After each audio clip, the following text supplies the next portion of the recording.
ya atas kesempatannya. Ustadz Kiren dan teman-teman, saya izin membagikan hasil buka-buka, gak buka tafsir banget sih ya, baca-baca dan juga dengar tadabbur Quran dari surat Al-Anfal dari ayat 1 sampai 4 gitu. Tapi penekanannya kayaknya di ayat satunya karena pembahasannya lumayan banyak dan yang saya tangkap cukup baik di ayat pertamanya. Tapi semoga bermanfaat terutama untuk saya pribadi dan teman-teman. Jadi mungkin juga minta bantuannya Kak Ustadz Kiren, bimbingannya kalau ada keliru-keliru. Oke, santai. Izin share screen teman-teman.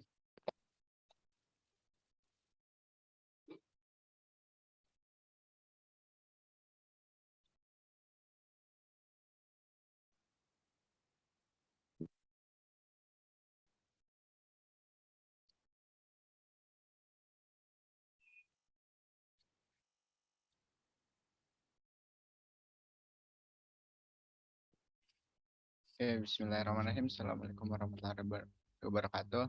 Alhamdulillahirrahmanirrahim. Wassalatu wassalamu ala asrofil anbiya wal mursalin wa ala alihi wa sahbihi ajma'in. Allahumma sholli ala Muhammad wa ala ali Muhammad. Amma ba'du. Kita teman-teman melanjutkan agenda tadabbur rutin kita. Tadabbur rutin kita akan dilanjutkan membahas beberapa ayat,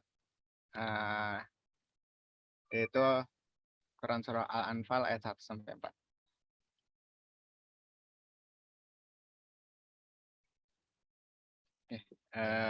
Kita bacakan dulu ayatnya. Auzubillahi minasyaitonirrajim. Bismillahirrahmanirrahim. Yas'alunaka 'anil anfal qulil anfalu lillahi war rasul fattaqullaha wa aslihu data bainakum wa atiullaha wa rasulahu in kuntum mu'minin.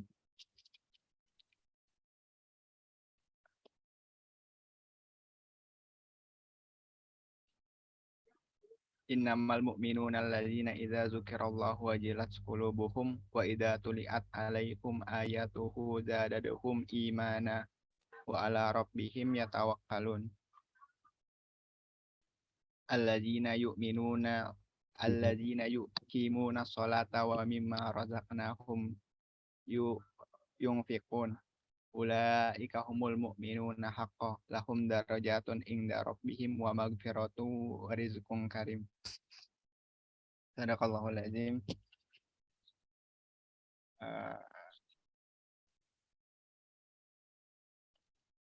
Bismillah teman-teman, dari 4 ayat Quran Surah Al-Anfal itu ada beberapa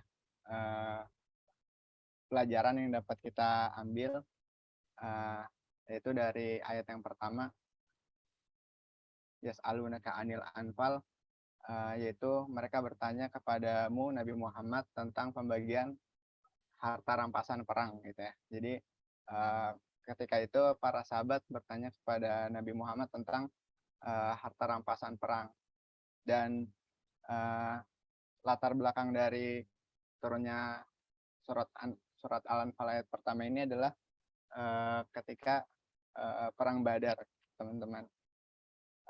Dan Al-Anfal sendiri secara arti dapat diartikan sebagai harta rampasan perang. Dan surat Al-Anfal ini termasuk surat Madaniyah yang turun di kota Madinah. Dan saya mengutip dari Ustadz Budi Asari mengatakan bahwa para ulama mengatakan bahwa surat Al-Anfal ini jadi nasyid para mujahid itu, karena saking kandungannya yang luar biasa gitu. Nah, tadi ini ayat ini turun ketika perang Badar gitu ya teman-teman. Dan saat itu ketika kemenangan kaum muslimin terhadap orang-orang kafir gitu ya. Eh, Saat itu belum ada aturan yang menjelaskan tentang harta rampasan perang itu pembagiannya seperti apa. Sehingga para sahabat kaum muslimin pada itu bertanya kepada Rasulullah tentang harta rampasan perang itu. Lalu uh, Nabi Muhammad berkata gitu ya di sini, ulil anfalulillahi wa rasul gitu. Harta rampasan perang itu milik Allah dan Rasulnya. Maka bertakwalah pada Allah dan perbaikilah hubungan di antara samamu dan taatlah kepada Allah dan Rasulnya jika kamu orang yang mukmin gitu ya. Jadi ya gitu. Jadi bingung lah. Jadi kualitas keimanan sahabat itu pada saat itu luar biasa, sehingga ketika ada harta rampasan perang tuh mereka tuh bertanya gitu, nggak langsung mengambil semaunya gitu. Jadi dikembalikan pada bertanya kepada Rasulullah SAW, dan kata Rasul tuh harta rampasan perang itu milik Allah dan Rasulnya. Jadi biarkan Allah yang memberi ketetapan pembagian harta rampasan perang tuh seperti apa gitu. Terlebih karena ini tadi perang Badar gitu ya, termasuk perang yang pertama dimenangkan oleh kaum muslimin. Jadi belum ada aturan pembagian seperti apa gitu.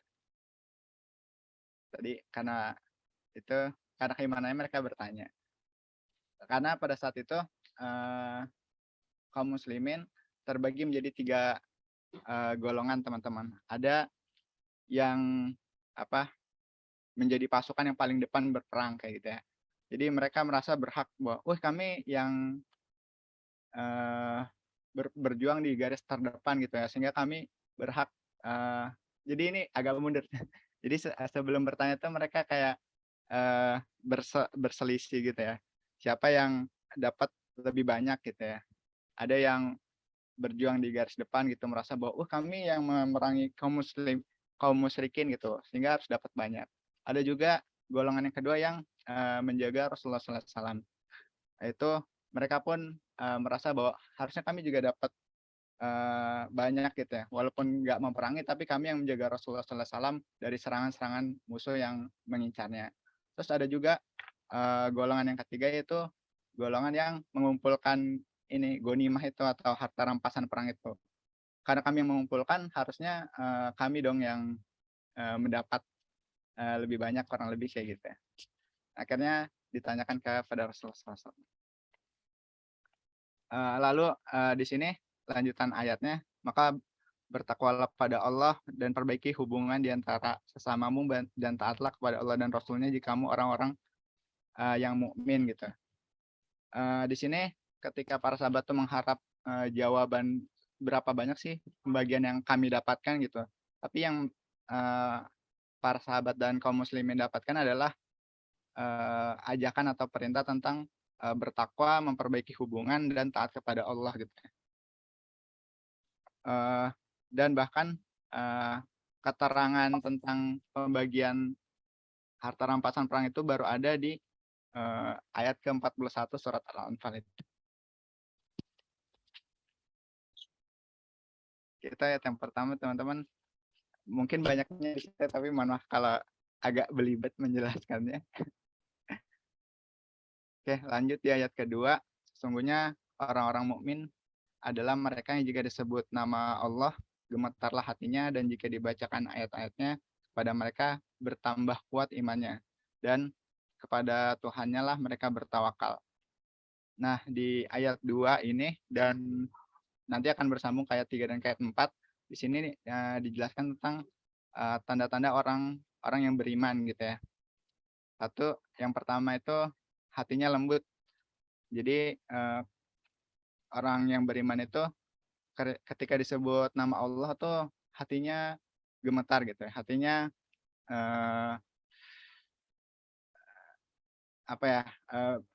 berguncang gitu. Tapi bukan karena apa-apa, tapi karena takut kepada Allah gitu ya. Takut lalai, takut akan neraka dan sebagainya kayak gitu. Jadi ketika di sini kita juga bisa jadi indikator atau parameter teman-teman ketika kita disebut nama Allah, kita tuh biasa aja ataukah eh, bergetar gitu ya kualitasnya sampai eh, udah sampai pada level itu atau belum. Gitu. Lalu yang kedua, eh, ketika dibacakan ayat-ayatnya gitu ya, ayat-ayat Al-Quran, imannya bertambah gitu. Dan ada tuh istilahnya, kalau tidak salah, imanu yazidu wayan kosid ya. Iman itu kan bertambah dan berkurang. Nah, kalau orang-orang beriman tuh cara menambah keimanannya salah satunya adalah dengan dibacakan atau membaca ayat-ayat Al-Quran gitu, ayat-ayatnya gitu. Lalu yang ketiga, tanda-tanda orang yang beriman itu bertawakal pada Allah. Tawakal yang sebenar-benarnya tawakal gitu ya. Nggak mengharapkan, nggak bergantung sekalipun pada makhluk gitu ya. Cukuplah Allah gitu ya, yang jadi pegangan dia setelah dia berikhtiar, berdoa. Lalu dia setelah itu menggantungkan seluruh hidupnya hanya kepada Allah Subhanahu wa Ta'ala. Lalu di ayat ketiga dan keempat, ini di ayat keempat. Di ayat ketiga ini lanjutan dari tanda-tanda orang-orang yang beriman tadi, yaitu yang melaksanakan sholat. Di sini aku jujur sebenarnya ini belum tergali lebih lanjut tentang makna sholatnya, tapi perintah sholat sebagaimana yang diwajibkan dan ada juga sholat yang disunahkan itu pasti menjadi tanda-tanda orang-orang yang beriman tidak meninggalkannya gitu ya. Tapi rinciannya aku pribadi belum baca lebih lanjut tentang tafsir ayat ininya. Lalu juga yang menginfakkan sebagian rezekinya itu bisa dengan infak dan menginfakkan rezeki-rezeki lainnya. Mungkin di dalamnya ada sodakoh, wakaf dan sebagainya. Tapi saya kurang bisa menjelaskan di bagian situ teman-teman. Nah di ayat terakhir, di ayat keempat yaitu mereka itulah orang-orang yang benar-benar beriman gitu. Jadi dari 5 tanda-tanda tadi itu kurang lebih menunjukkan apa ya? Ketika udah dapat 5-5-nya itu mungkin bisa dikatakan imannya itu sudah sempurna gitu. Kalau misalnya ada yang kurang, mungkin bisa dikatakan kurang sempurna kayak gitu. Nah, itu dari 5 tanda-tanda orang yang beriman itu kita bisa mengukur dan introspeksi diri sudah sejauh mana sebenarnya kualitas keimanan kita. Dan bagi mereka derajat yang tinggi di sisi Tuhannya dan ampunan serta rezeki yang mulia. Oke, mungkin dari saya cukup. Mohon maaf apabila banyak kekurangan dan lain sebagainya. Sungguhnya itu dari saya sendiri. Terima kasih. Assalamualaikum warahmatullahi wabarakatuh. Waalaikumsalam warahmatullahi. Anak tambah dikit ya. Ini ayat yang luar biasa ya. Tadi disebut sama Arkan ya. Arkan arti tentara ya. Arkan. Labib itu artinya orang berakal. Jadi tentara yang sangat berakal. Tapi,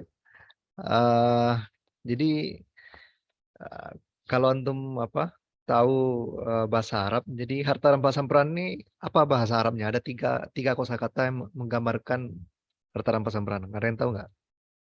Pertama, al-anfal tadi udah sebutin. Yang kedua ialah ghanimah, yang ketiga ialah fai. Nah, kenapa dipakai Allah di sini al-anfal bukan ghanimah, yas'alunaka 'anil ghanimah, bukan yas'alunaka 'anil fai. Nah, ini memang beda-beda hukumnya. Fai itu ialah harta rampasan perang yang ditinggalkan oleh penduduk sebuah daerah tanpa adanya adu pedang, istilahnya nggak terjadi perang. Jadi ketika mau diserbu penduduk kampung ini lari. Nah, harta yang ditinggalkan itu fai, istilahnya fai. Walaupun dalam bahasa Indonesia harta rampasan perang, tapi di dalam bahasa Arab detail tuh dijelaskan. Nah, ghanimah itu ialah harta rampasan perang setelah terjadinya peperangan. Nah, tapi kenapa Allah nggak bersebutkan yas'alunaka 'anil ghanimah di sini? Nah, ini lihat detailnya Al-Qur'annya, dan Al-Qur'an itu semua sangat komprehensif sekali. Jadi Al-Anfal ini asal katanya ialah dari huruf nun, fa, dan lam. Nun, fa, dan lam. Naflun. Naflun ini satu keluarga bahasa dengan nafilah. Nafilah itu artinya ialah sunnah istilahnya. Yang mensekitari sesuatu yang inti. Maka sholat nafilah itu ialah sholat sunnah yang mengelilingi sholat wajib. Nah, jadi nafilah itu ialah sesuatu hal yang sebenarnya bukan inti, tapi sekitaran hal yang inti gitu.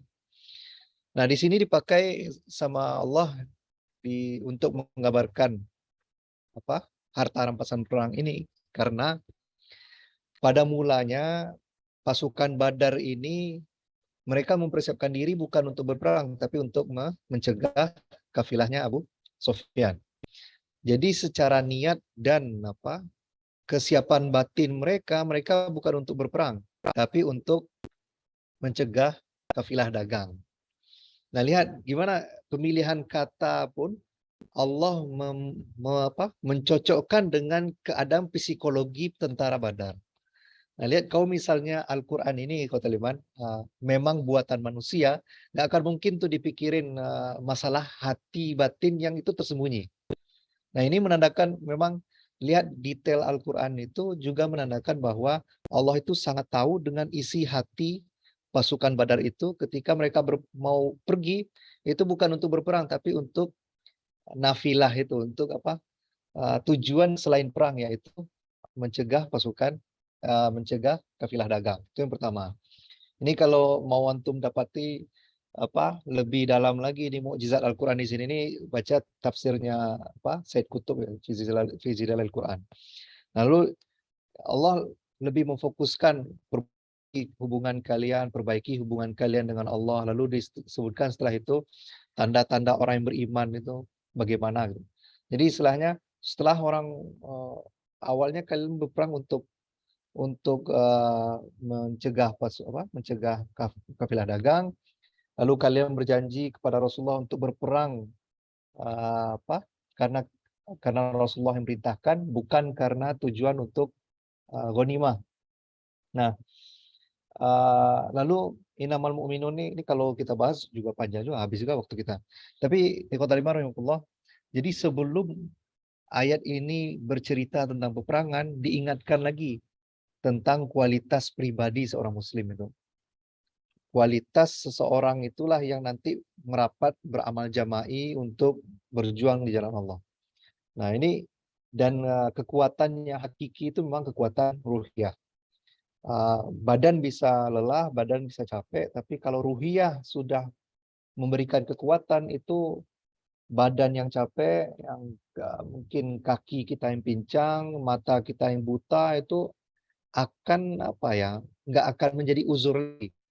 Ini yang luar biasanya. Jadi kalau antum tahu sahabat Nabi Amr bin Jamuh itu ikut perang Uhud ketika kaki beliau pincang. Atau Abu Musa al-Asy'ari itu ikut jihad menaklukkan Konstantinopel walaupun gagal ya.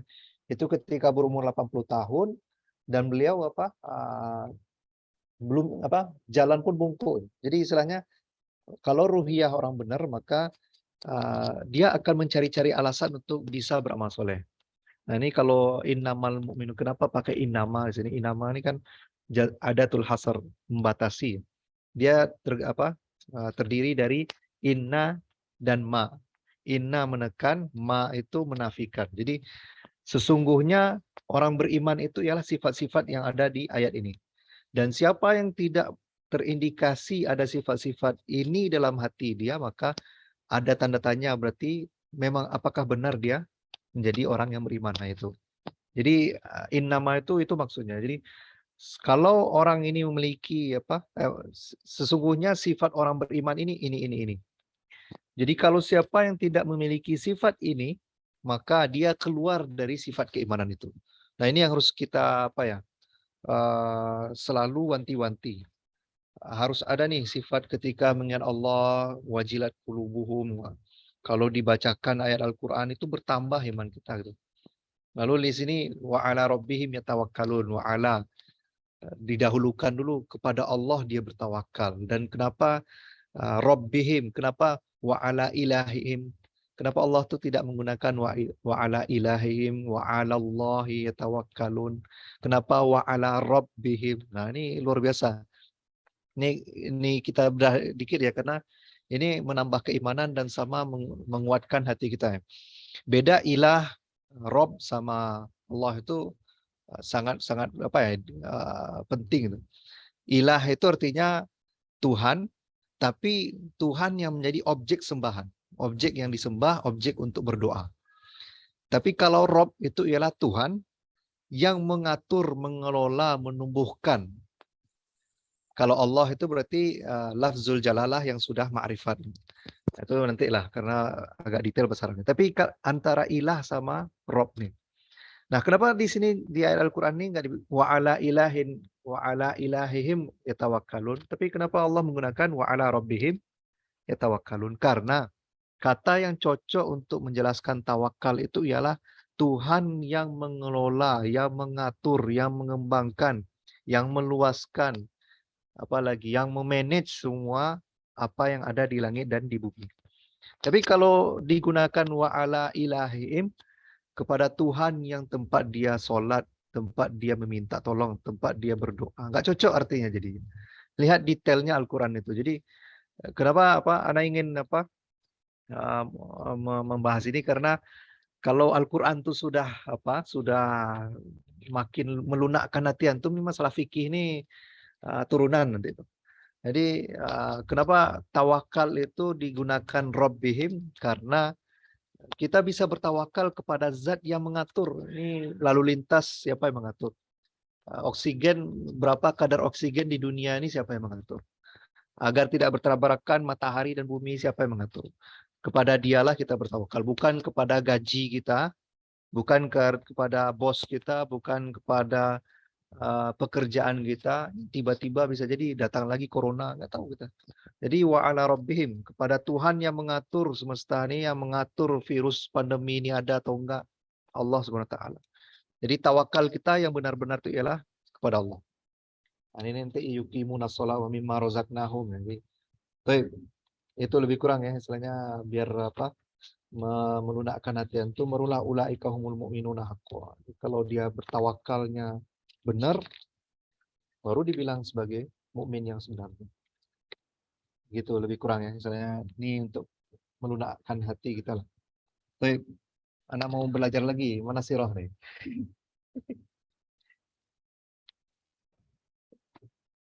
Baik, selanjutnya buat sirah, boleh Bang Alwi? Ya, thank you. Oke, ini nggak pakai PPT boleh kan ya? Lanjut. Enggak, Bang. Nggak tahu kalau harus pakai PPT. Sebelumnya maaf, ini pertama kali ikut yang sedikit, yang sangat mindful ya. Kemarin tuh lagi di jalan, lagi di luar kayak gitu. Jadi ngikutinnya nggak full. Bismillahirrahmanirrahim. Assalamualaikum warahmatullahi wabarakatuh. Terima kasih kesempatannya buat Bang Firen, ngaji kitab Safinatun Najah. Meskipun dulu pas di pesantren kita Minhajul Muslim ya Bang. Makanya juga belum pernah belajar ini juga sih. Oke, tadi tuh sampai sore belum ada yang ngejawab Uki kan di grup untuk sharing siroh, baru Arkan yang fixkan Quran. Terus aneh mikir sharing apa ya gitu. Udah gua aja lah gitu. Tapi abis maghrib tadi pas di masjid mikir apa ya kira-kira. Nah, kira dapat kepikiran lah satu hal. Temanya apa ya? Pentingnya merenung lah ya. Rethinking lah. Kalau di Indonesiain rethinking tuh berpikir kembali. Tajdid, mujadid. Nah, kalau mujadid itu kan sebenarnya kalau kita dengar di sejarah, misalnya ada yang bilang Hasan al-Banna mujadid, Al-Ghazali mujadid, itu kan maksudnya mereka pembaharu, bukan membaharukan Islam, tapi memurnikan kembali. Nah, kalau karena ini sirah, jadi kita mulai dari sirah. Gerbang pembuka nubuah itu kan dimulai dari ketika Nabi tahanus ya, pergi sebulan ya kurang lebih di Gua Hiro, terus Nabi merenung. Nah, kita dari kecil itu seringnya di highlightnya adalah ketika Malaikat Jibril datang ke Nabi memberi wahyu surat Al-Alaq. Nah, tapi kalau kita lihat banget kan prosesnya tuh panjang, itu udah ada sekian lama dulu Nabi ke Gua Hiro bolak-balik.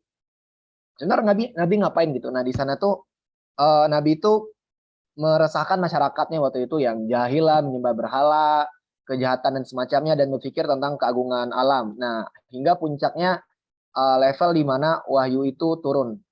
Ketika Nabi selesai berkholwat atau tahanus atau uzlah itu, Nabi datang lagi ke pemukiman, ke masyarakat, ke peradaban, terus dengan membawa suatu terobosan, inovasi baru, yaitu apa? Islam gitu. Ini cara hidup yang baru yang mungkin saat itu dibilang revolusioner ya, karena kalau tidak revolusioner nggak mungkin ditentang kan. Jadi bisa dibilang itu sesuatu yang benar-benar baru, bahkan beberapa poinnya bertentangan dengan masyarakat yang ada. Nah, ternyata teman-teman, kalau kita pelajari perjalanan sejarah di dunia, itu banyak perubahan-perubahan besar itu berawalnya dari merenung itu, sebagaimana yang Nabi lakukan ketika mendapat wahyu. Contohnya nih, Imam Al-Ghazali itu ada buku karangan Dr. Irsan Majid Al-Kilani, judul tentang generasi Salahuddin Al-Ayyubi. Anda lupa spesifiknya apa. Pokoknya beliau fokusnya ke sejarah, bukan sejarah Salahuddin Al-Ayyubinya, tapi sejarah ke Imam Al-Ghazalinya. Nah, jadi generasi kita kan seringnya dimention Gen Saladin, generasi Salahuddin, tapi sebenarnya kalau pelajar sejarah banget ke belakang, adanya generasi Salahuddin itu karena ada renungan dari Imam Al-Ghazali. Beliau beruzlah. Jadi Imam Al-Ghazali ini hujatul Islam ya, ulama yang hujatul Islam itu maksudnya, nih lo kalau ada masalah Islam tanya ke beliau udah kelar gitu. Pokoknya kalau beliau udah ngomong udah nih mau ke Islam kayak gitu. Jadi Imam Al-Ghazali saking pintarnya beliau dapat jabatan tinggi lah di Madrasah An-Nizamiyah. Waktu itu ibaratnya itu udah madrasah universitas top lah di negara Abbasiyah ya, kalau kita bilang di Baghdad. Nah, Imam Al-Ghazali udah jadi imam di sana, mungkin jadi guru besar kali ya, jadi dekan atau semacamnya kalau kita relate ke sekarang. Tapi entah kenapa waktu itu umat Islam kan kacau ya, bermasalah. Di bagian barat tuh Al-Quds, daerah Palestina itu waktu itu yang menguasai bukan Islam, ada kerajaan-kerajaan Kristen yang berdiri. Jadi kalau kita belajar perang salib itu kan 300 tahun tuh, 200 tahun. Itu orang Kristen tuh sempat bikin negara di Arab itu kayak gitu. Nah, itu kan masyarakat resah. Berapa kali diserang, gagal, bahkan umat muslim dibantai. Akhirnya Imam Al-Ghazali menanggalkan kemewahannya, terus dia pergi beruzlah sekian lama.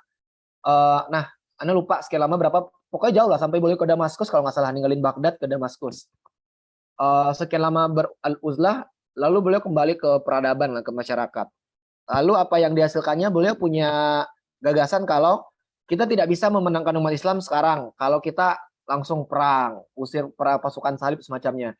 Yang bisa kita lakukan adalah kita perbaiki umat Islam dari dalam gitu. Makanya waktu itu beliau balik ke kampungnya, kalau nggak salah, terus bikin madrasah dengan sistem yang lebih baru. Terus ngajarin tasawuf, memurnikan diri, sampai bikin kitab Ihya Ulumuddin kan, menghidupkan agama. Nah, dari situlah lahirlah generasi Salahuddin. Nah, itu kita mention sampai sana. Tapi inti yang bisa kita ambil adalah ini polanya sama seperti yang Nabi lakukan, yaitu merenung, mengambil waktu sejenak jauh dari orang, merenung, memikirkan tujuan hidup tuh apa, sebenarnya kita mesti ngapain sih, kenapa bisa bermasalah seperti ini, kayak gitu. Itu Imam Al-Ghazali ya.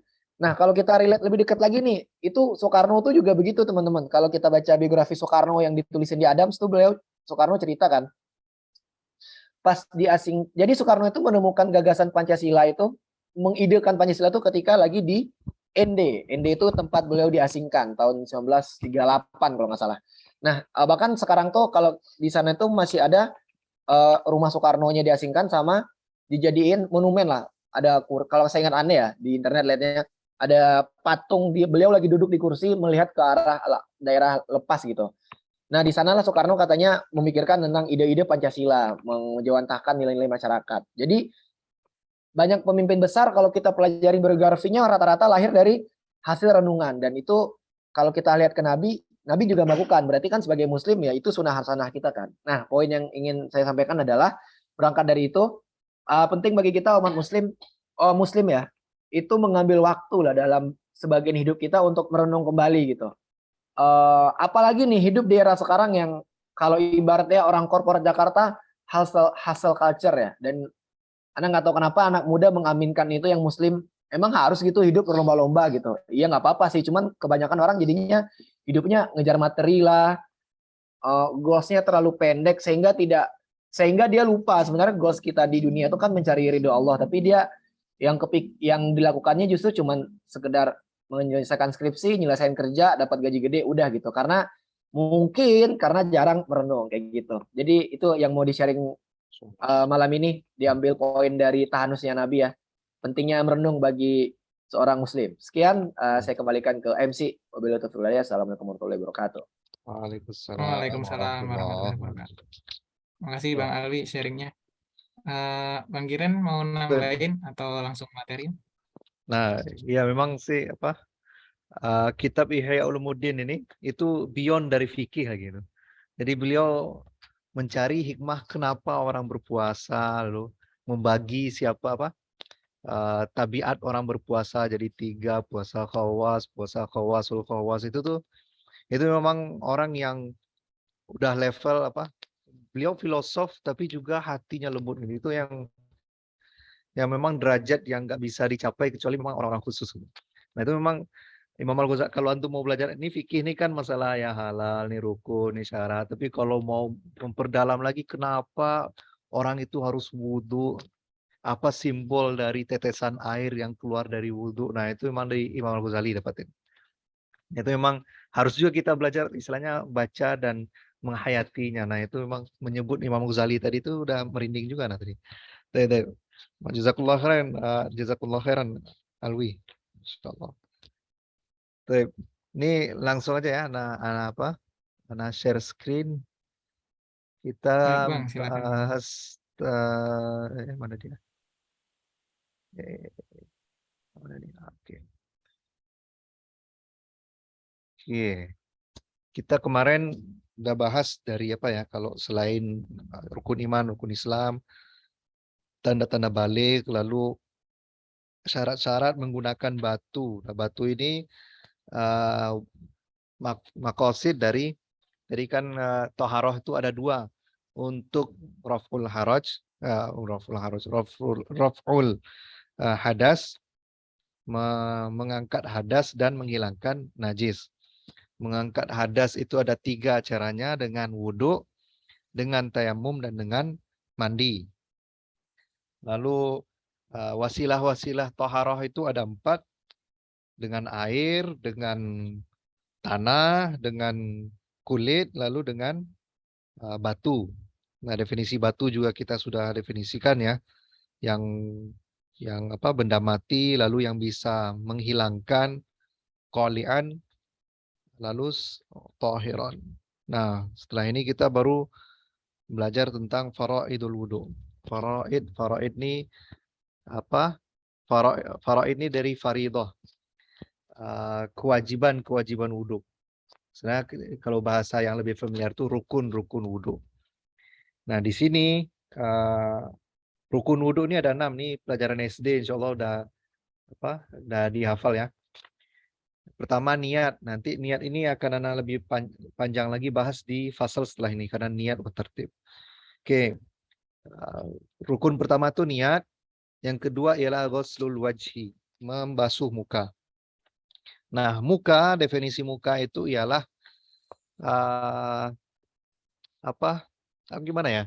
Bagian tubuh di kepala ini kalau kita bertemu dengan seorang itu yang nampak. Jadi muka itu, wajah itu ialah bagian tubuh di kepala ini kalau kita ketemu bertatapan dengan orang maka itu yang nampak. Maka orang mendefinisikan wajah itu sampai dagu, ada sampai ke sebelum pangkal jakun.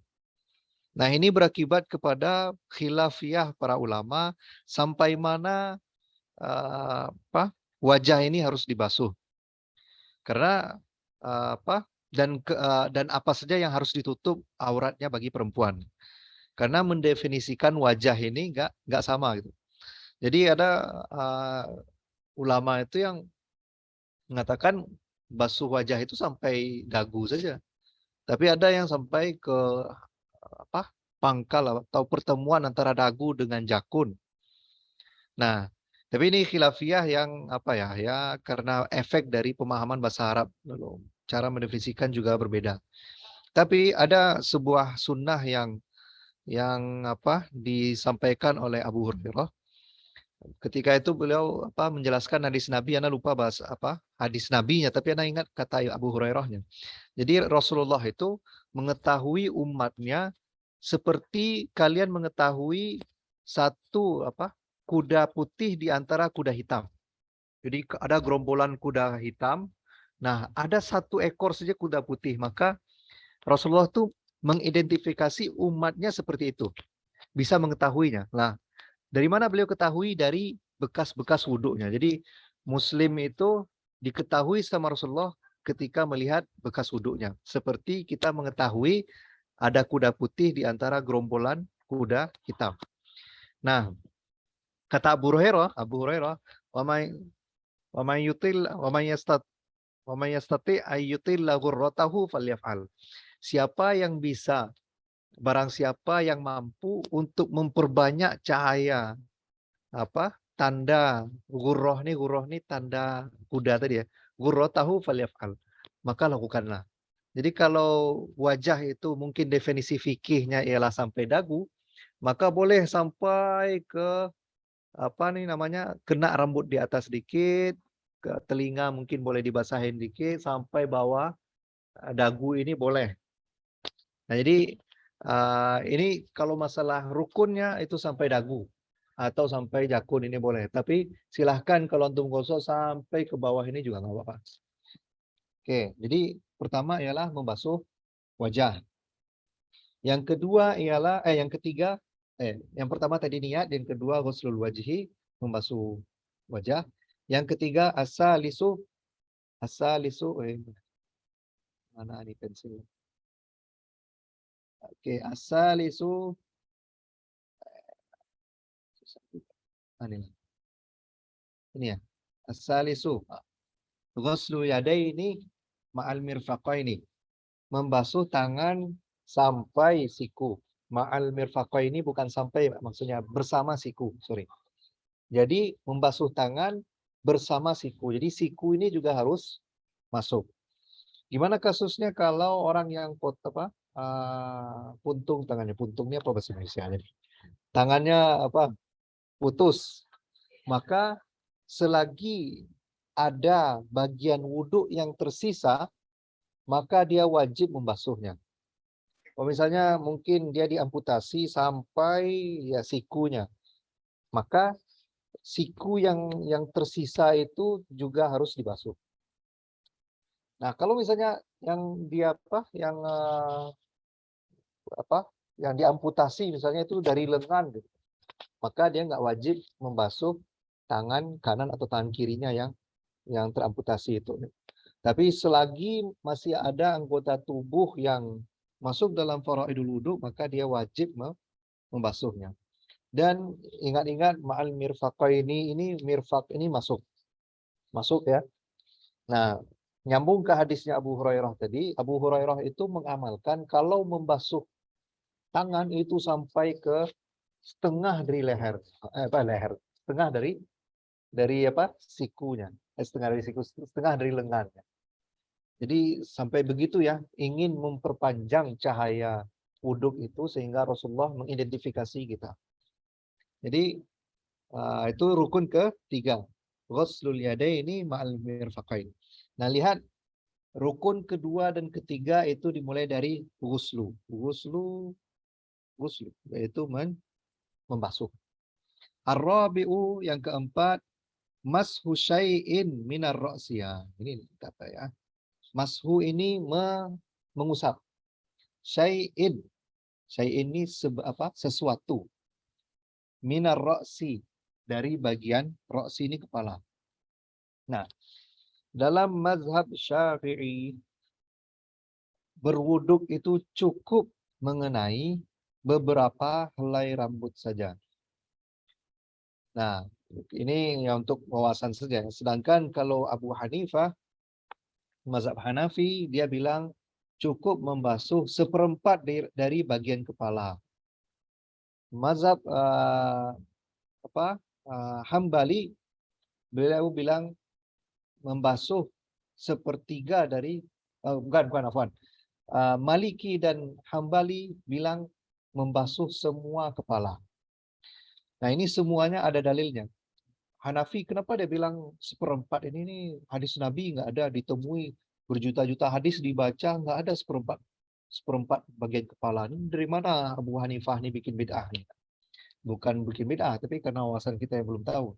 Ternyata Abu Hanifah bilang seperempat dari kepala itu ialah karena manusia ini, nah istilahnya, apabila bagian kepala ini, apabila kita melihat dari samping, maka kita bisa definisikan dia ini manusia. Kita melihat orang dari bagian depannya, terlihatlah seperempat bagian kepala, maka itu manusia. Jadi kalau misalnya nggak ada ketemu dengan manusia yang tidak bertemu dengan salah satu dari seperempat dari bagian kepalanya, maka dia bukan didefinisikan sebagai manusia. Jadi logika Abu Hanifah itu boleh membasuh di sini, atau di sini, atau di sini, atau di sini, terserah. Menurut mazhabnya Abu Hanifah. Tapi kalau Syafi'i bilang bagian mashu syai'in minar ra'si, hanya sebagian dari rambut saja. Apa dalilnya? Karena di surah Al-Maidah ayat 6 itu, ya ayyuhallazina amanu idza kuntum ila sholati faghsilu wujuhakum, basuh wajah kalian, wa aydiyakum ilal marafiq, tangan kalian sampai siku, wamsahu bi ru'usikum. Nah, huruf ba di sini maknanya ialah li tab'id, yaitu tab'id ini apa bahasanya? Ba itu tugasnya ialah sebahagian, mendefinisikan sebagian. Jadi wamsahu bi ru'usikum, maka usaplah sebahagian dari kepalamu. Jadi yang rukun itu ialah mengusap sebagian dari kepala. Nah, kepala ini rambut ya. Nah, rambut ini dibasuh ketika dia mulai dari di mana rambut ini tumbuh. Kalau misalnya orang yang rambutnya panjang, nah ini kayak mungkin contoh ini, rambutnya lagi panjang kan. Nah, lalu ana basahin rambut ana di sini nih. Apakah sah wudu ana? Tidak sah. Kenapa? Karena dia tidak di tempat tumbuhnya rambut. Jadi kapan sahnya tumbuh wudhu itu ketika antum membasuhnya di sini. Ini ya. Karena rambut itu ini barulah tumbuh rambutnya di sini. Di sini baru Maka kalau orang rambutnya panjang, maka nggak sah wudhunya cuman gini-gini saja. Dia harus pastikan rambut dia kembali ke tempat tumbuhnya baru dia basuh. Begitu. Nah, tapi di sini kan rukun, faraid. Sunnahnya sebenarnya kalau di Matan Ghoyah wa Takrib, sunnah-sunnah wudhu itu ialah membasuh semua kepala. Akhirnya hilang khilafnya kan. Istilahnya khilafiyah antara Syafi'i, Hambali, sama Maliki itu hilang kalau kita melakukan sunnahnya. Sunnah itu membasuh semua rambut. Oke, wal khamisu ghuslu rajulaini ma'al ka'bain. Ghuslu lagi, yakni apa ya? Ghuslu hanya ini mashu ya. Mashu ini hanya mengusap. Ghuslu rijlaini, dua kaki, ma'a ka'baini, bersama dengan mata kaki. Maka di sini mata kaki masuk. Apa itu mata kaki? Nah, secara fikih mata kaki itu ialah dua hal yang menonjol di kanan dan di kiri kaki. Baik itu kaki kanan, apa yang menonjol di bagian kanan dan kiri antum, nah itu ka'bain. Walaupun secara bahasa Arabnya ka'bain itu ialah yang menonjol di bagian luar, tapi kalau secara fikih di sini ialah kedua-dua hal yang menonjol di bagian kanan dan kiri kaki antum itu ka'bain. Maka dia masuk ke bagian wudhu, harus dibasahi. Dan sunnahnya tadi yang dibilang Abu Hurairah, kalau antum mau basahi di atas itu lebih baik. Nah, dan ingat ada satu hadis Nabi itu, wailul lil aqabi minan nar. Celakalah, atau definisi lain itu neraka wail bagi orang yang tidak membasahi tumit. Tumit ini ya. Ini tumit kan ya, yang di belakang itu tumit kan. Nah, itu harus hati-hati, harus dibasuh. Nah, karena dia ghuslu ini, ingat-ingat nih bahasa ini ghuslu. Nah, itu harus diusap. dan kalau bisa dipastikan air itu kena di kulit. Jadi sebagaimana antum membasuh muka antum dengan hati-hati sampai ke telinga, sampai ke dagu, sebagaimana antum juga dalku ini kayak mengusap ketika berwudu, maka kaki juga harus diusap. Nggak boleh disepak-sepak tuh kaki. Apa namanya nih, air keran tuh, antum sepak-sepak itu nggak boleh. Karena dia tidak memenuhi syarat ghuslu. Jadi ingat ya, harus dibasuh, bukan dibasuh, harus diusap. Pastikan antum mengusap dua mata kaki itu, dan pastikan antum mengusap tumit antum. Sampai sini clear ya, karena ghuslu. Nah, at-tartib. Tartib ini ialah melakukan sesuatu berurutan dan tidak boleh mendahului satu di antara yang lain. Jadi nggak boleh tangan dulu baru muka, nggak boleh. Karena di sini dijelaskan bahwa wudhu itu tertib. Kenapa? Karena dalilnya banyak sekali. Dan Rasulullah tidak pernah mendahulukan basuh kaki dulu baru muka, nggak pernah.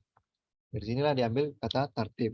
Dikumpulkan hadis-hadis praktek wudhu itu tidak pernah ditemukan wudhu kecuali dalam keadaan tertib. Maka diletakkan jadi rukun. Yaitu faraidul wudhu. Kita lanjut ke faslun fi niyati wa tertib. Nah, baru kita bahas niat. Ini karena agak panjang juga. Ternyata niat di mazhab Syafi'i itu enggak sesimpel yang kita pahami. Nah, an-niyatu mana nih? Oh, ini. Bentar ya. Mana? Gulung-gulung ini kok bingung. Oke. Oke, an-niyatu. Niat ya. Baru. Susah. Oke. Apa? Oke, sorry. Ini agak susah juga. Oke, an-niyatu. Pertama, sebelum kita membahas niat ini, di mazhab Syafi'i itu ada sebuah pematan ya. Matan itu kayak ringkasan dan rumus-rumus dari fikih. Nah, ini yang biasa dihafalin sama orang. Salah satu matan itu yang matan Ghayah wa Taqrib. Lalu ada matan Zubat namanya, yang ditulis oleh Ahmad bin Ruslan. Nah, untuk mendefinisikan niat itu ada 7 poin yang harus diingat-ingat. Pertama ya, dia dalam sebuah syair ya, hakikatun wa hukmun wa mahallun wa zamanun wa syurutun wa kaifiyatun wa maksudun hasan. Gimana cara nulisnya? Dia pertama hakikoh, yang kedua hukum, yang ketiga tempat, yang keempat waktunya, yang kelima kaifiyah, cara, yang keenam syarat, dan yang ketujuh ialah tujuan. Hakikatun wa hukmun wa mahallun wa zamanun wa kaifiyatun wa syartun wa maksudun hasan. Hakikatun, hakikat definisi. Hukmun, hukum. Mahallun, tempat niat. Zaman, kapan niat itu diucapkan atau dilakukan. Kaifiyatun, cara-caranya. Syartun, syarat. Wa maksudun hasan, tujuannya. Tujuan dari niat itu. Oke, kita bahas dikit-dikit dulu. Niat itu artinya qasdu syai'i muqtarinan bi fi'li. Ini yang lagi ini. Qasdu syai'in muqtarinun bi fi'li. Nah, niat itu ialah meniatkan sesuatu dan menempel dengan amalan tersebut. Niat itu ialah mau melakukan sesuatu tapi dia muqtarinan, lengket dengan amal tersebut. Kalau seseorang berniat tapi ada jeda waktu, ini niat misalnya, ini niat di sini. Niat. Ada jeda waktu, baru di sini amal. Taklah amal. Ini huruf ain ya, sorry. Ini niat, ada jeda waktu, baru dia beramal. Maka di sini definisi bahasa Arabnya ialah azam. Apa? Definisinya azam. Maka misalnya, oh saya berniat bikin masjid di kampung nanti. Baru 20 tahun kemudian antum membangun masjid, maka yang antum niatkan tadi itu definisinya ialah azam. Maka lihat istilah Imam Syafi'i itu karena memang apa ya, bahasa Arabnya luar biasa karena beliau orang asli bahasa Arab dan beliau pernah lama tinggal di kampung Badui gitu, sehingga membuat beliau tuh sangat paham detail-detail bahasa Arab. Maka beliau bilang niat itu beda dengan azam. Nah, niat itu ialah kita ingin melakukan sesuatu dan nempel dengan perbuatan itu. Sedangkan kalau berniat lalu ada jeda waktu setelah itu, maka dia tidak bisa dikatakan sebagai niat, tapi azam. Nah, nanti Ana sampaikan juga istilahnya. Ada juga istilahnya teorinya Imam Syafi'i ini tidak cocok di beberapa bab fikih. Nanti Ana sampaikan. Jadi definisinya ialah qasdus syai'i muqtarinan bi fi'li. Niat itu berniat istilahnya? Bermaksud untuk melakukan sesuatu dan nempel dengan fi'ilnya. Itu definisi niat. Hukumnya ialah wajib secara umum. Jadi niat itu wajib dilakukan secara umum. Mahallun, nah, jadi qasdu syai' mahallun. Tempat niat itu ialah al-qalbu. Nah ini. Wa mahalluha qalbun. Niat itu tempatnya ialah di hati. Oke. Nah, wa talaffuz biha sunnatun. Ini mazhab Syafi'i juga. Dan melafazkan niat itu sunnah.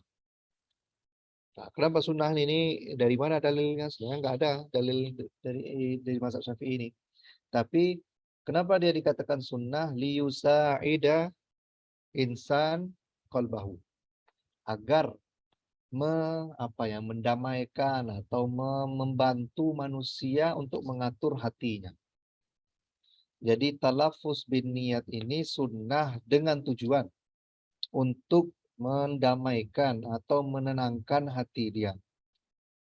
Bahwa dia melakukan sebuah amal.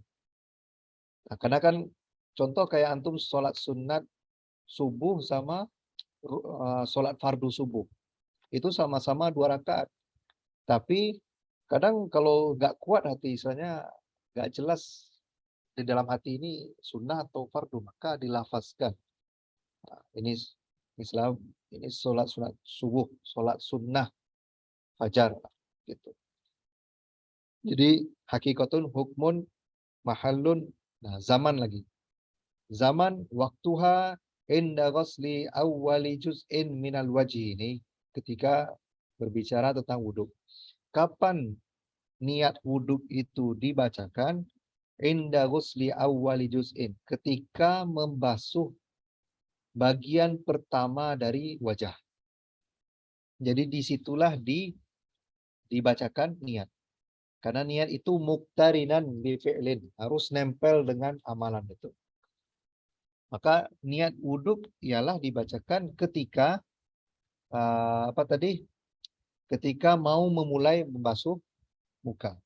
Tapi kalau antum jalan ke masjid Salman misalnya, mau niat wudhu nih, tapi jalan kaki 5 menit baru berwudhu, maka itu nggak dikatakan sebagai niat, tapi itu sebagai azam. Jadi definisinya orang Syafi'i. Jadi hakikatun hukmun, hakikoh tadi definisi niat, hukmun hukumnya wajib, lalu mahallun tempatnya ialah di hati, zamannya ialah ketika membasuh di awal membasuh muka. Nah, di sini Ana jelaskan kapan niat sholat ketika takbiratul ihram, karena dia muqtarinan bil fi'li. Kapan orang berniat untuk sholat? Ketika Allah. Nah, jadi ketika mengangkat tangan itulah sholat. Nah, atau ketika mau mengangkat tangan usolli, gitu. Gitu.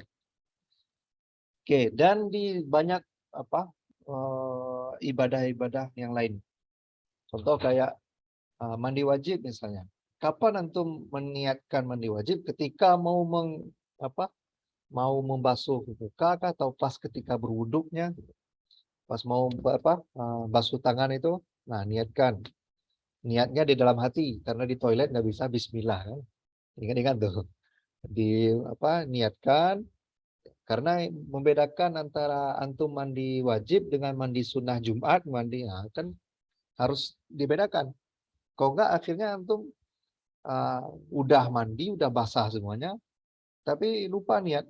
Akhirnya dianggap mandi biasa, enggak mandi wajib. Nah, tapi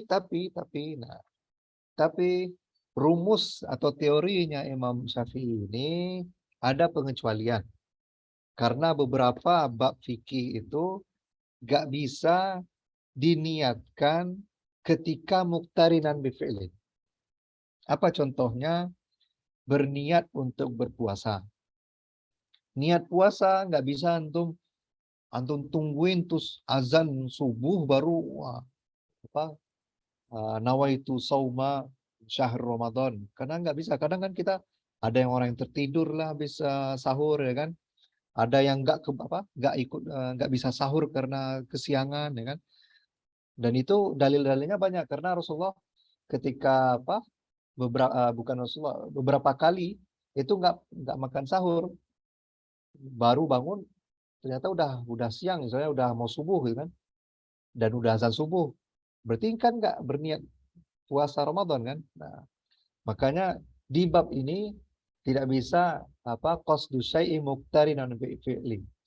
Niat itu nggak bisa nempel dengan fi'il itu, dengan perbuatan itu. Atau misalnya bab yang lain itu kayak antum nyuci baju. Antum nyuci baju di situ, misalnya nyuci baju biasa saja. Tapi baru dibilang sama orang tua, itu baju kena pipis tadi, kena pipis sama bayi atau pipis kucing dan sebagainya. Awalnya antum nggak ada niat kan, istilahnya cuma nyuci baju biasa saja karena mungkin ganti baju lalu nyuci gitu. Kan nggak ada niat. Nah, itu tetap dianggap sah dan nggak perlu niat, tetap juga sah menyuci baju yang kena najis. Jadi beberapa bab fikih itu nggak bisa diterapkan teorinya Imam Syafi'i ini. Tetapi kebanyakan bab fikih itu mengamalkan, apalagi fikih Syafi'i ya, semua amalan itu niat berada muqtarinan bifi'li, harus nempel dengan amalnya.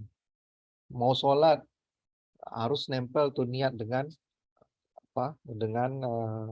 fi'ilnya. Wuduk tadi juga, mandi wajib juga, semuanya hampir. Dan mau haji, mau umroh, semua. Oke, tadi hakikatun, hukmun, mahallun, wa zamanun, wa kaifiyatun. Kaifiyatunnya tadi indah kaifiyatun. Ini kaifiyatunnya ialah dengan kaifiyah ini caranya ialah beda antara ibadah wajib dan ibadah sunnah. Nah, ini niat itu membedakan caranya beda antara niat sholat wajib dengan niat sholat sunnah. Kalau antum sholat wajib, maka usolli sholat al-jum'ah atau sholat al-asri harus dilafazkan. Karena dia membedakan antara usolli sunat rawatib. Karena caranya itulah yang membedakan kualitas ibadah yang mau dilakukan. Jadi dia harus aslinya di dalam hati, tetapi talafuz itu untuk membantu kita dalam beramal. Wasyartun, syartun ini ialah syaratnya. Syaratnya ialah la yuqaddimu udwun ala udwin. Jadi tidak boleh mendahulukan anggota wudhu dengan yang lainnya. Jadi kalau wajah, setelah itu baru tangan. Nggak boleh tangan baru setelah itu nggak boleh tangan dulu setelah itu wajah. Nah, ini start.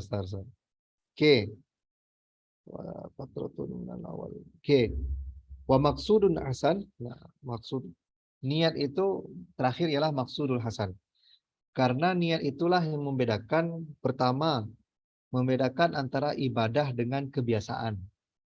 Itu contohnya tadi. Antum yang membedakan antum mandi wajib dengan mandi biasa dengan mandi Jumat apa? Yaitu niat. Maka ketika mandi wajib harus diniatkan muqtari dan BPL, perbuatan itu harus nempel dengan amalan antum.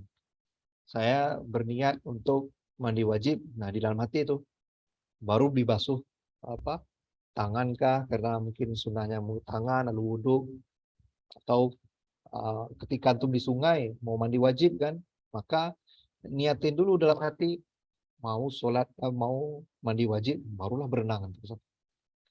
Nah, apa yang membedakan antum mandi biasa dengan mandi sholat Jumat, yaitu dengan niat tadi gitu.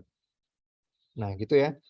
Dan niat juga lah yang membedakan antara kualitas amal dengan satu dengan yang lainnya. Seperti membedakan sholat sunnah subuh dengan sholat fardu subuh, yang membedakan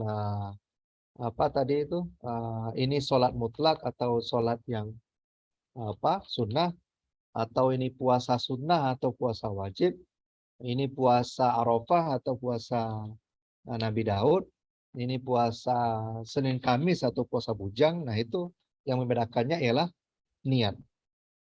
Oke, sampai di sini oke lah ya. Semoga bisa dipahami ini. Kita sampai 9.15 kan ya. Oke. Ini niat. Nanti kalau ada pertanyaan di akhir ya. Lanjut, faslun fi ahkamil ma. Fasal atau bagian hukum-hukum air. Nah, ini panjang juga sebenarnya. Oke, sebelum mana bahas itu, sebelum bahas air ini dibagi menjadi 3 pertama ya. Ini istilahnya muqaddimahnya dulu. Harus khatam juga untuk masalah ini. Air itu terbagi 3. Tohurun. Aduh, gimana tulisannya jelek banget. Tohurun. Yang kedua, tohirun. Tohirun.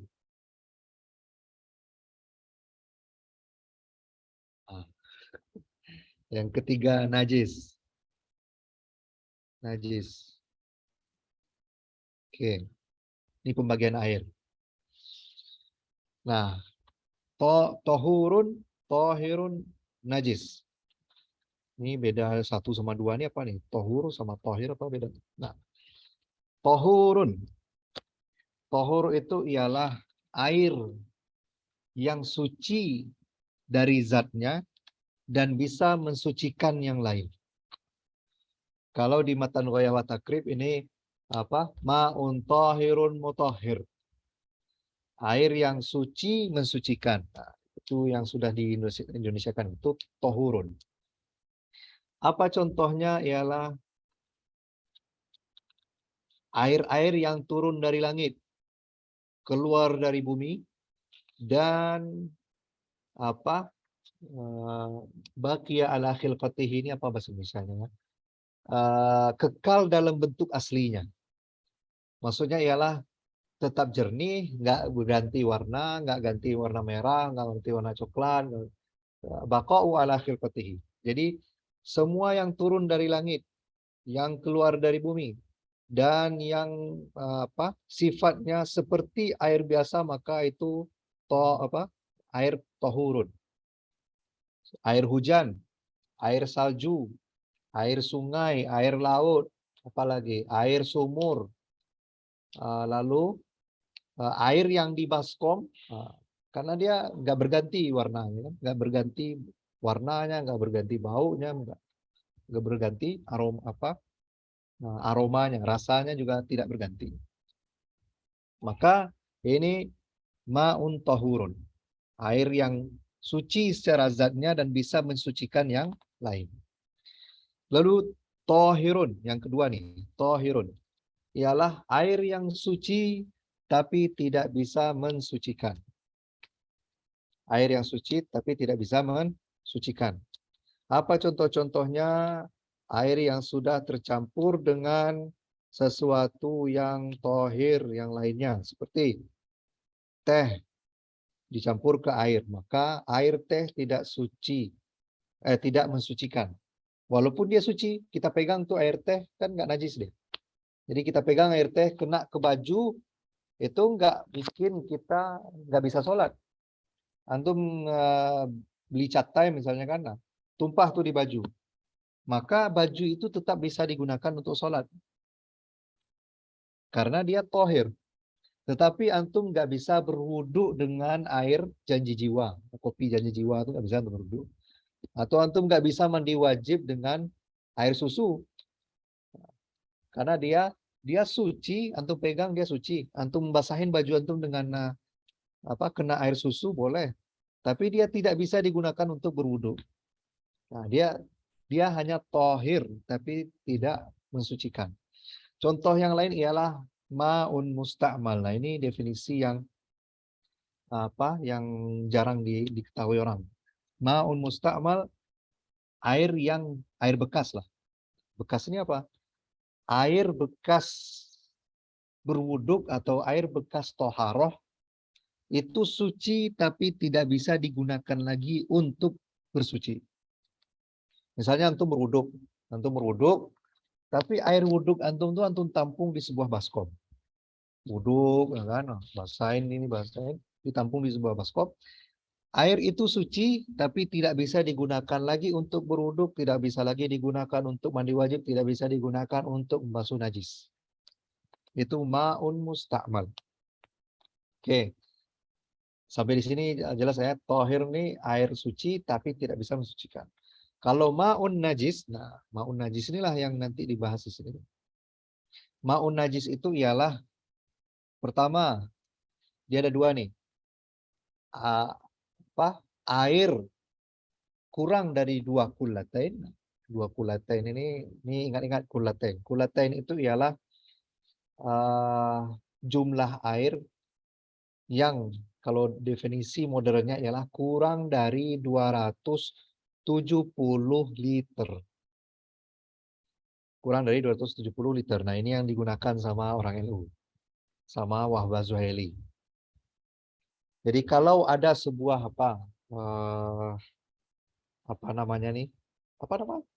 tempat air ya Allah, baskom kah atau penampung air yang kurang 270 liter. Lalu kena najis, turun najis di sana, jatuh najis. Pup lantum di sana atau pipis lantum di sana. Nah, dua air yang kurang dari 2 kualatain ini walaupun tidak berubah warnanya, tidak berubah rasanya dan tidak berubah aromanya, kalau sudah dikenai najis dia berhukum najis.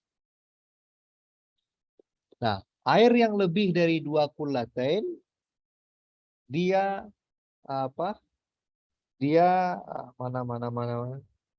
dia tidak najis kecuali berganti warnanya, berganti aromanya, dan berganti rasanya.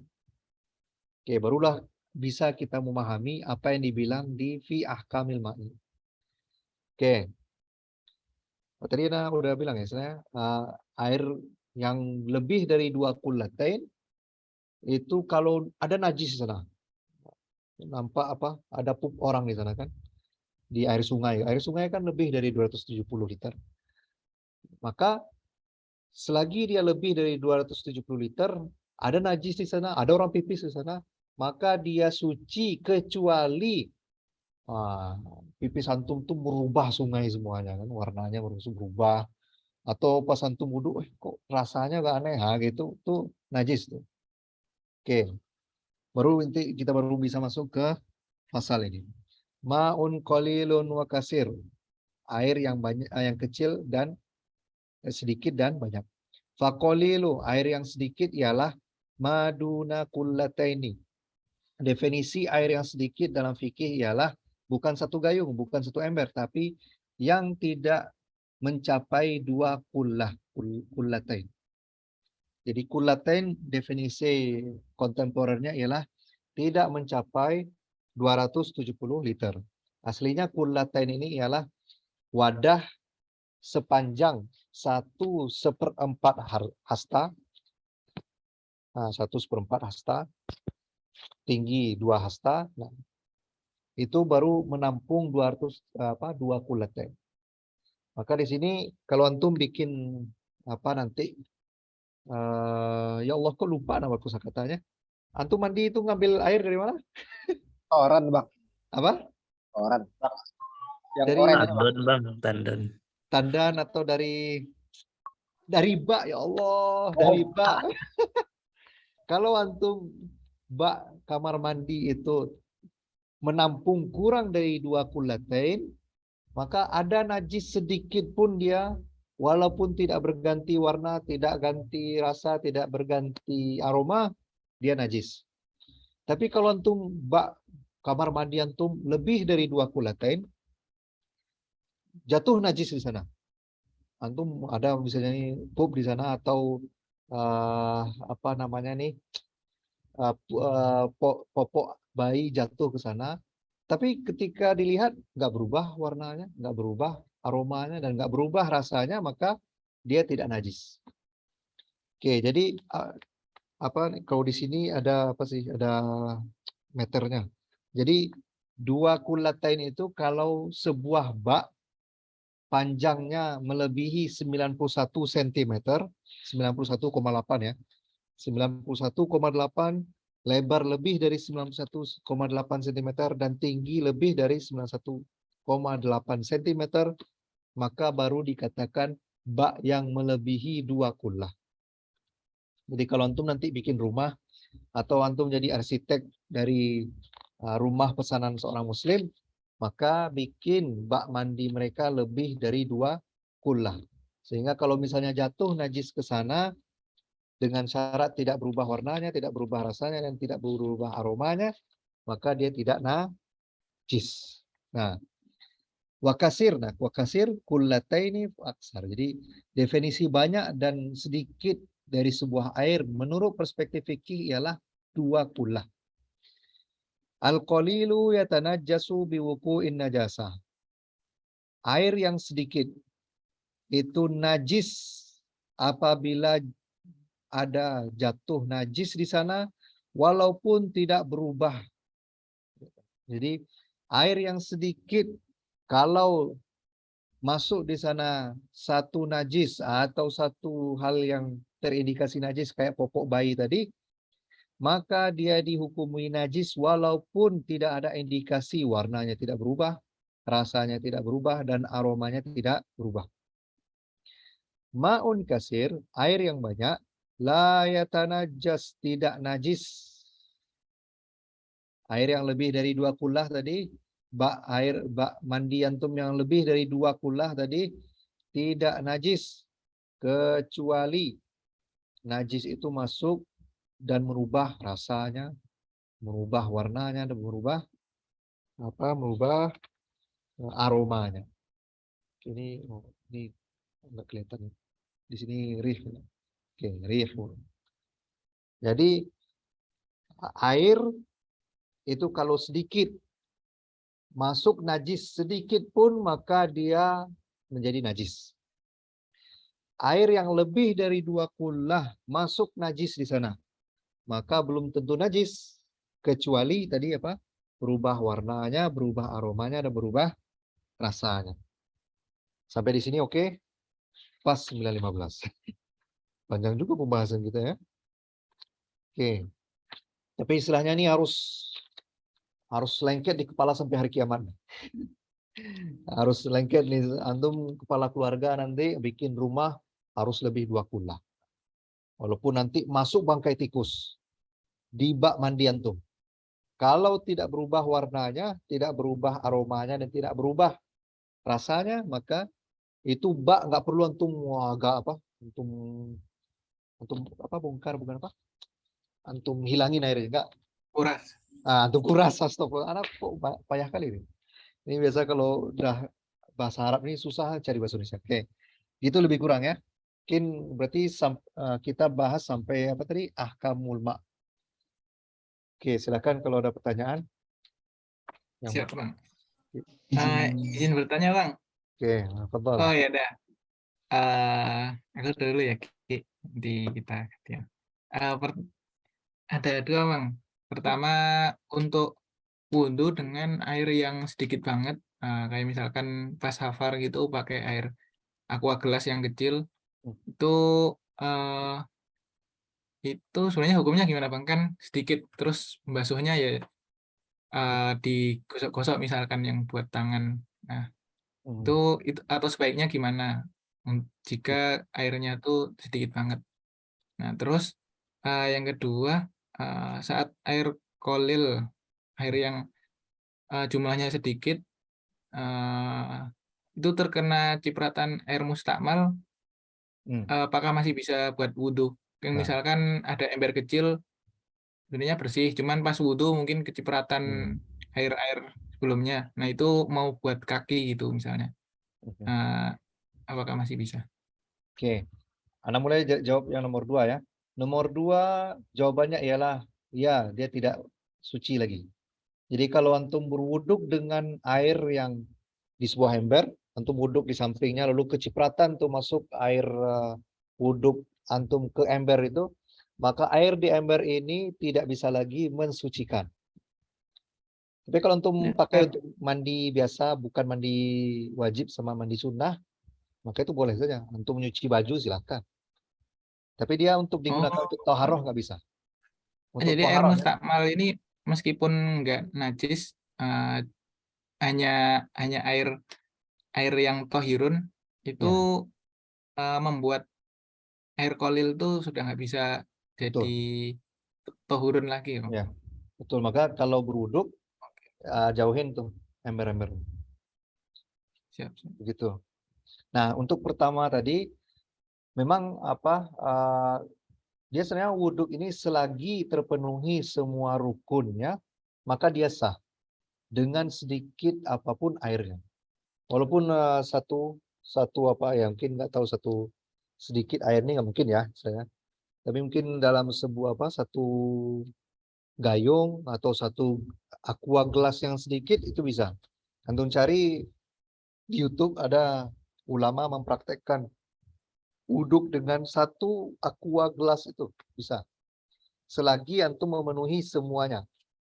Dan rukun wudhu itu dibasuh hanya sekali ya. Yang 3 kali itu sunnah. Jadi muka kalau sekali antum basuh udah memenuhi. Basahi tangan, lalu muka, basahi tangan ini lalu gosok, lalu gosok lagi. Nah, tapi istilahnya dibasahin tangannya, dibasahi tangan, gosok. Lalu kalau kepala tadi mazhab Syafi'i cuman sedikit aja, udah sekali saja udah bisa. Sekali ini. Oke. Lalu kaki juga dibasuh sedikit saja dibasahin tangan lalu usap-usap kaki, pastikan ya sela-sela kaki, sela-sela jari dan kuku yang panjang. Nah, ini kekurangan kuku yang panjang itu di kitab yang lain itu Anda temukan di bawah kuku itu harus kena air wudhu. Itulah kenapa kita harus menjaga kuku kita nggak panjang. Gitu ya. Itu di salah satu buku fikih, tapi di sini ya sebenarnya itu bukan qaul mu'tamad juga, tapi kehati-hatian kita sebagai seorang muslim. Nah, apalagi itu? Berarti udah terjawab ya? Udah terjawab. Okay. Ya. Berikutnya Fadli. Silakan. Masuk nggak ya suaranya? Bang Kirin. Masuk Fadli. Ini agak banyak ya pertanyaan. Mungkin jadi percepat aja. Jadi paling nanya yang tadi tentang niat. Nah, kan tadi kan niat itu melafazkannya itu sunnah dan biar mengontrol kita biar niatnya bener lah ya kayak gitu. Nah, berarti itu sebenarnya harusnya dilakukannya bareng ya, antara niat ngomongnya sama niat hatinya itu bareng atau gimana tuh, Bang? Itu sih Bang dulu. Jadi sebenarnya gini, niat itu kan kita bergerak ke masjid itu kan sudah itu sudah azam kan, sudah azam melakukan sebuah perbuatan. Nah, untuk menguatkan, misalnya dalam hati nih kita ini sholat zuhur atau asar, kan sama-sama 4 rakaat, nah itu yang harus misalnya apalagi antum ketiduran kan. Nah, ini dalam niat kita apa dulu nih? Sholat zuhur, oke sholat zuhur. Tapi kalau misalnya sudah dilafazkan, maka sebenarnya kan otak kita dan hati kita kan sudah sinkron. Berarti kan sudah diatur tuh bahwa yang kita lakukan sekarang ini ialah sholat zuhur. Nah, jadi istilahnya kan apa yang terniat dalam hati itu sudah disampaikan gitu. Sama kayak antum mau nikah seorang, nah dalam hati mau menikahi si doi, ketika dipinang kan sudah tersampaikan niat itu. Gitu. Jadi kita mau melakukan sholat zuhur, dalam hati udah ada, tapi agar kuat dan istilahnya memastikan baru dilafazkan. Maka melafazkan itu sebenarnya sudah mengindikasikan adanya niat di dalam hati.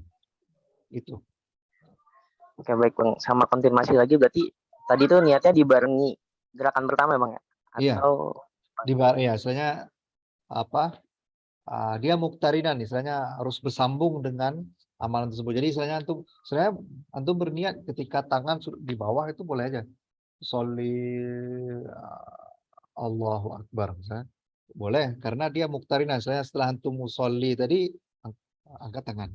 Tapi kalau misalnya usolli lalu lama mikir, baru setelah itu takbiratul ihram, maka di situ ada fatrah, ada jeda waktu, dan itu nggak bisa dikatakan sebagai niat karena itu hanya sebagai azam.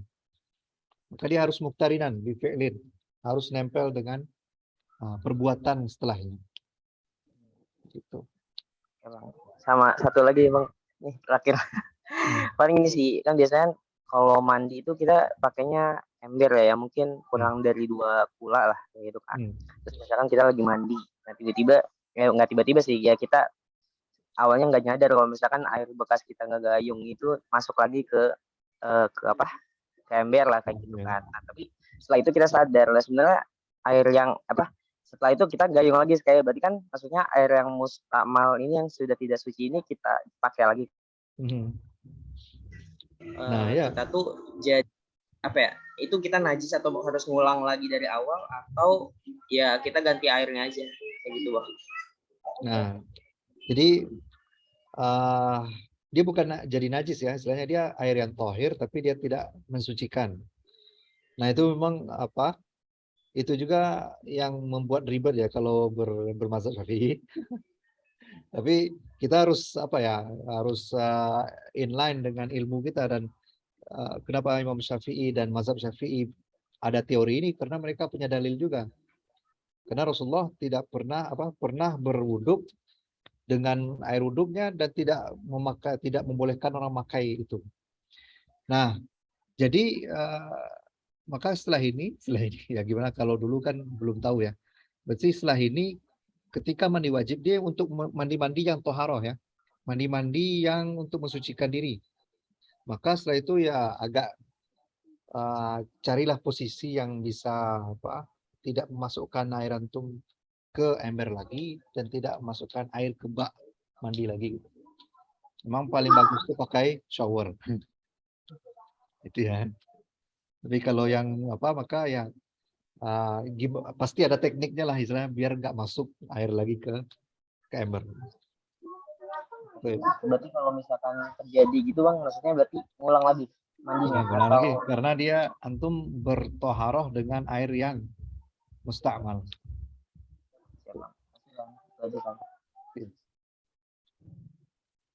Oke, selanjutnya dari Arkan. Silakan. Oke, izin bertanya Bang, saya juga ada beberapa pertanyaan. Yang pertama untuk ini tadi yang wajib wudhu, yang poin 3 kan membasuh kedua tangan sampai siku gitu Bang. Nah, itu tuh kita membasuhnya harus ngurut atau boleh nggak ngurut? Misalkan kita pakai keran. Nah, itu tuh posisi tangannya tuh harus ini lah, dari tangan ke siku, atau kadang tuh kita ya udah dari siku nanti mengalir ke bawah ke tangan. Oke. Nah, di sini lihat detailnya apa penulis fikih ya. Di mazhab Syafi'i dua-duanya ada.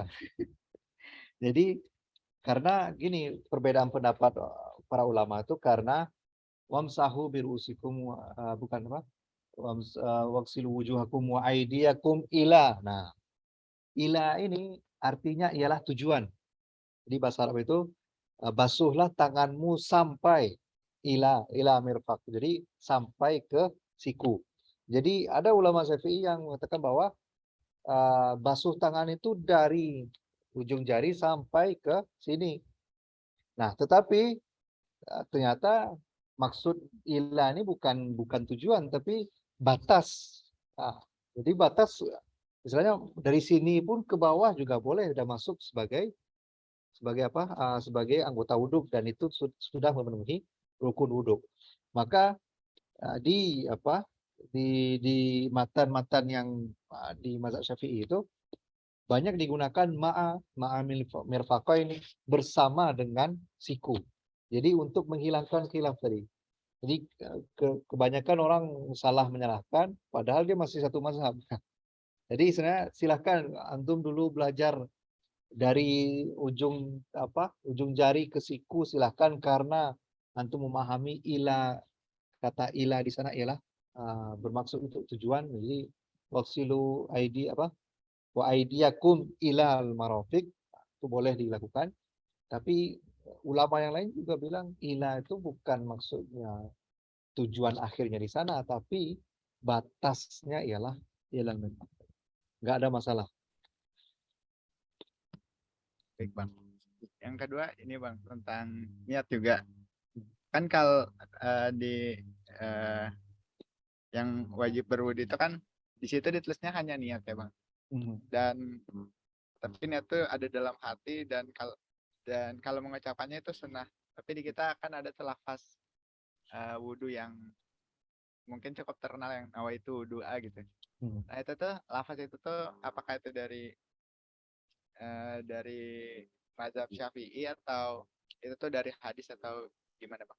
Ya, karena yang melafazkan niat itu yang agak ketat itu memang mazhab Syafi'i. Dan itu semuanya ialah buatan dari para ulama. Karena nanti akan berhubungan dengan pasal-pasal yang lain karena dia niat itu membedakan ini amalan wajib atau amalan sunnah. Jadi usolli sholatan fajri rakaataini mustaqbilal qiblatin imaman ma'muman. Jadi dia niat itulah yang membedakan posisi kita, membedakan ini wajib atau sunnah dan sebagainya.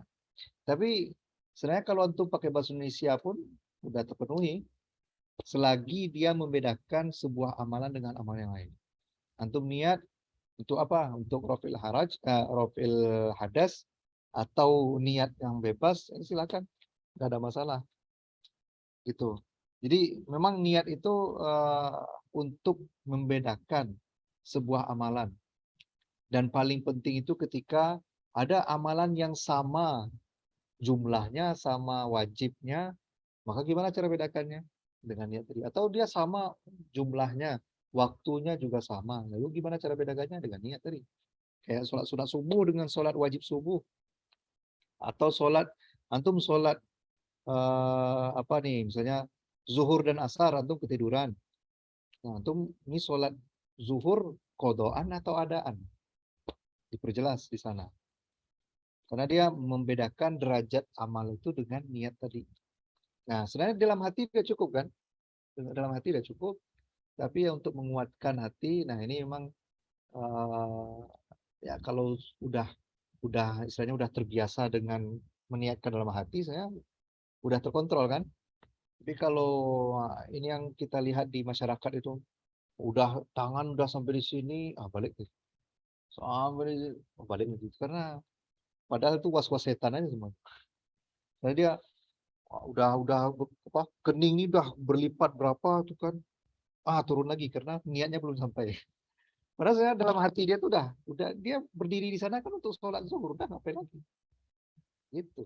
Jadi niat itu untuk membantu saja, dia bukan wajib. Jadi dia cuma untuk membantu. Kita ini lagi sholat ngapain? Ini kita lagi berdiri ini ngapain nih? Mau sholat zuhur atau asar atau cuma berdiri doang kan? Itu yang bedakan. Itu lebih kurang ya.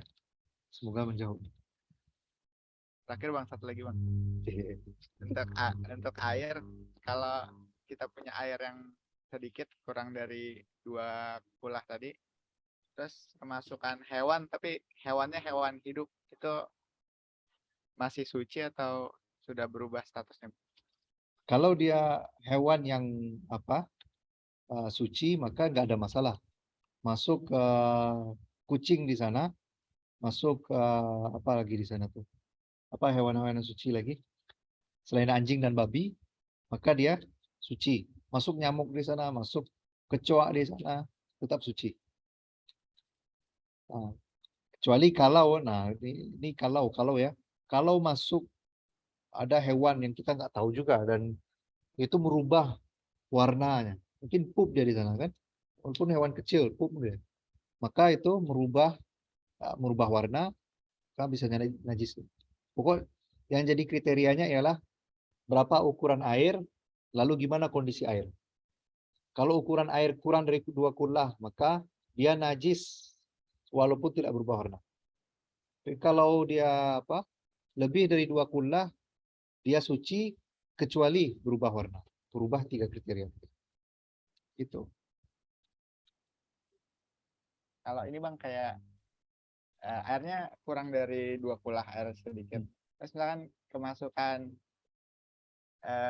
bukan kayak anjing, bukan kayak babi gitu. Kayak misalkan kayak tikus gitu kan. Tapi kita kan ngeliatnya dia hewan yang kotor gitu ya. Tapi setelah masuk ke situ airnya nggak berubah. Itu berarti dihukuminya gimana?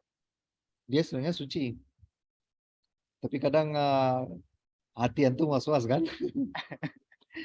Udahlah, ya kita nggak tahu juga. Dia ini fikih suci, tapi kita nggak tahu tikus ini bawa penyakit atau enggak kan. Itu.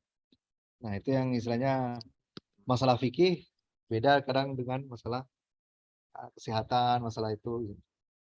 Dan kita nggak tahu kan air yang di baskom kita tuh habis diminum tikus kan, nggak tahu kan.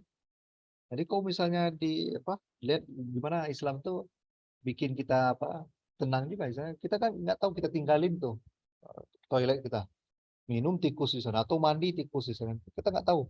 Subuhnya kita berwudu dengan air itu kan kita nggak tahu.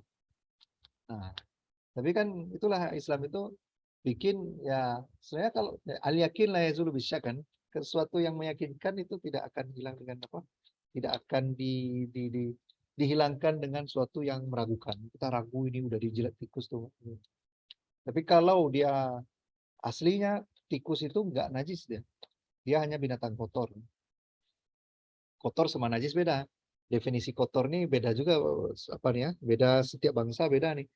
Air ludah itu kotor, tapi kalau bagi orang Afrika dia sebelum salaman ludahi tangan dulu, salaman mereka, ya Allah. Kalau ketemu sama orang Afrika gitu geli. Tapi itulah beda definisi kotor sama najis ya. Siap. Makasih Bang.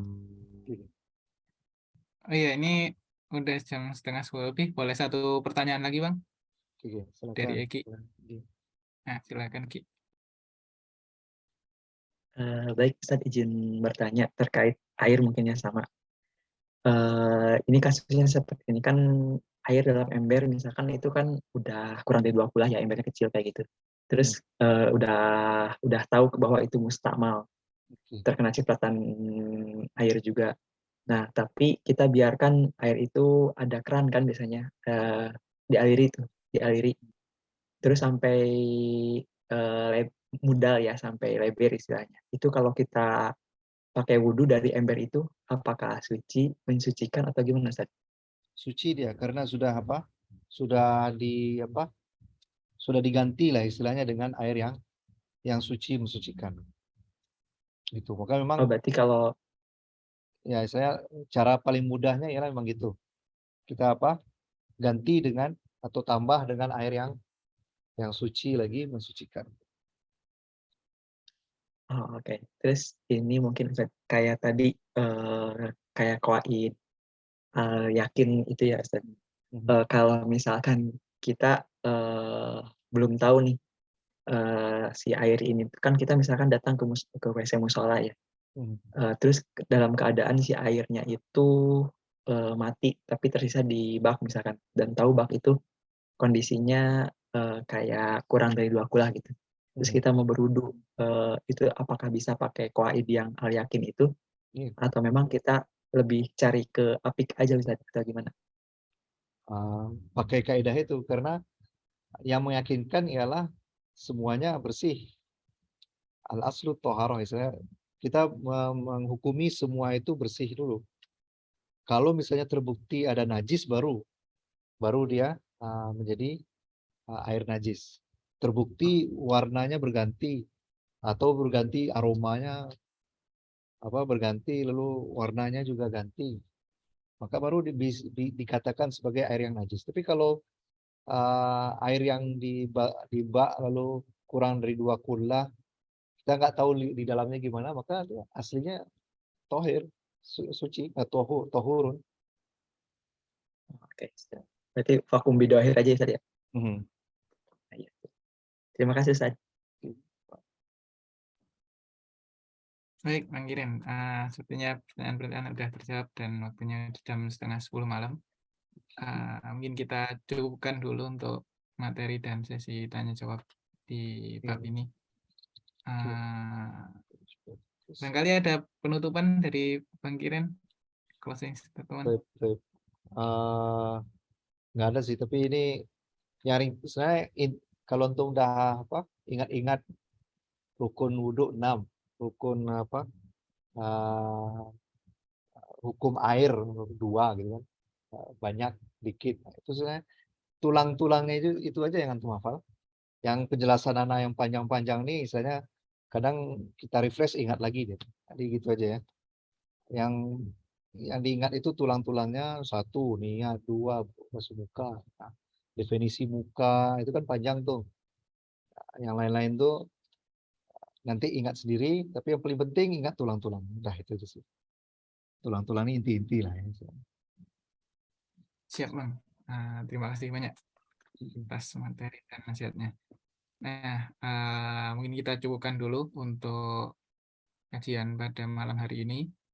Kita langsung tutup saja dengan bacaan penutup majelis. Subhanakallahumma bihamdika, terima kasih Ustadz Kiren dan teman-teman yang sudah hadir. Mohon maaf apabila banyak kekurangan. Assalamualaikum warahmatullahi wabarakatuh. Waalaikumsalam. Syukron Bang Kiren. Syukron. Izin ya. Ya Bang, thank you Bang.